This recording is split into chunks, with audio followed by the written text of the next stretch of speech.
नाजरीन, आने वाले एपिसोड में एक ऐसा तूफान उठने वाला है जो पूरे खानदान की तकदीर बदल कर रख देगा। साकिब और शम्सा अगले दिन आने वाले मेहमानों की तैयारियों में मसरूफ थे। दोनों के दिल में सिर्फ एक ही ख्वाब था कि जोया का रिश्ता किसी बड़े और अमीर घराने में तय हो जाए। लेकिन उन्हें क्या पता था कि बीजान एक ऐसा फैसला कर चुकी हैं जो सबकी सोच बदल देगा। अचानक बीजान वहां पहुंचती हैं और उनके रौब और दबदबे को देखकर पूरे घर में सन्नाटा छा जाता है। उन्होंने सख्त लहजे में साकिब से पूछा, क्या तुमने जोया का रिश्ता देखने के लिए लोगों को बुलाया है? मेरी बात कान खोलकर सुन लो, जोया का रिश्ता कहीं और नहीं होगा। मैंने उसके लिए लड़का पसंद कर लिया है और उसकी शादी वहीं होगी जहां मैं चाहूंगी। बीजान की यह बात सुनकर शम्सा के पैरों तले जमीन खिसक जाती है। वह हैरानी और गुस्से में पूछती है, आखिर वो लड़का कौन है? बीजान बड़े इत्मीनान से जवाब देती है, वो ओन का दोस्त राफिया है। बहुत शरीफ, समझदार और नेक लड़का है और मैंने फैसला कर लिया है कि जोया की शादी उसी से होगी। राफिया का नाम सुनते ही शम्सा का गुस्सा 7वें आसमान पर पहुंच जाता है। वह चीख कर कहती है, कभी नहीं, मैं अपनी बेटी की शादी किसी मामूली लड़के से नहीं करूंगी। उसकी हैसियत क्या है? उसका खानदान क्या है? मैं अपनी दूसरी बेटी की जिंदगी भी बर्बाद नहीं होने दूंगी। शम्सा की बातें सुनकर बीजान का चेहरा सख्त हो जाता है। वह गरजती हुई कहती हैं, मेरे सामने स्टेटस की बातें मत करो। तुम्हारे गलत फैसलों की कीमत यह घर पहले ही चुका है। जोया की शादी राफिया से ही होगी और यही मेरा आखिरी फैसला है। लेकिन नाजरीन, इस फैसले के पीछे एक ऐसा राज छिपा था जिसे सिर्फ बीजान और जोया जानते थे। दरअसल जोया पहले ही बीजान को अपने दिल का हाल बता चुकी थी।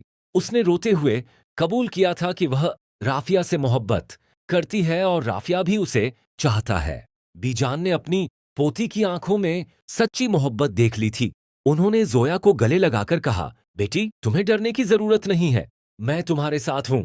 मैं जानती हूं कि राफिया बहुत अच्छा लड़का है और तुम्हारी शादी उसी से होगी। साकिब और शम्सा को मैं खुद संभाल लूंगी। दूसरी तरफ आयला और ओन के रिश्ते में भी एक खूबसूरत बदलाव आना शुरू हो गया था। एक हादसे में आयला की गलती से ओन के पैर पर गर्म तेल गिर गया, जिससे उसे काफी तकलीफ हुई। लेकिन इस घटना के बाद आयला पूरी शिद्दत से ओन का ख्याल रखने लगी।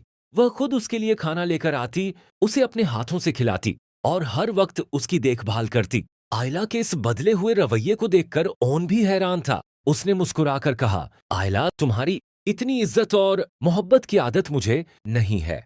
जब तुम मुझे आप कहकर बुलाती हो तो मुझे लगता है जैसे कोई मजाक हो रहा है। आयला भी मुस्कुरा देती है और कहती है, अगर आपको अजीब लग रहा है तो मैं पहले की तरह लड़ना शुरू कर देती हूँ। ओन हंस पड़ता है और कहता है, नहीं, आहिस्ता आहिस्ता मुझे इसकी आदत हो जाएगी। इसी दौरान आयला जोया और राफिया के रिश्ते का जिक्र करती है।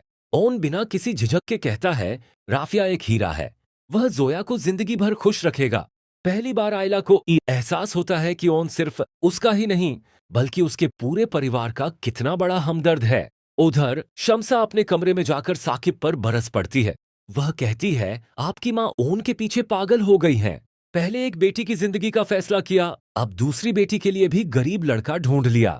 अगर कल मेहमान आ गए और उनकी बेइज्जती हो गई तो मैं किसी को मुंह दिखाने के काबिल नहीं रहूंगी। साकिब खामोश रहता है। वह न अपनी माँ का विरोध कर सकता है और न ही अपनी बीवी को समझा सकता है। लेकिन शम्सा अब एक नई चाल चलने का फैसला कर चुकी थी। उसने ठान लिया कि वह चोरी छिपे राफिया को फोन करेगी और उसे इस रिश्ते से पीछे हटने की धमकी देगी। मगर शम्सा इस बात से बेखबर थी कि अब आयला और ओन एक हो चुके हैं और वे जोया की खुशी के लिए किसी भी हद तक जाने को तैयार हैं। आने वाले एपिसोड में आप देखेंगे कि जब शम्सा राफिया को जलील करने की कोशिश करेगी तो पहली बार ओन उसके सामने एक मजबूत दीवार बनकर खड़ा हो जाएगा और आयला भी अपने शौहर का पूरा साथ देगी। अब कहानी एक ऐसे मोड़ पर पहुंच चुकी है जहां एक तरफ शम्सा की अना है और दूसरी तरफ बीजान का फैसला। क्या जोया को उसकी मोहब्बत मिल पाएगी? क्या आयला और ओन की जिंदगी में खुशियां लौट आएंगी? और क्या शम्सा अपनी चालों में कामयाब हो पाएगी? अपनी कीमती राय कमेंट्स में जरूर बताइए।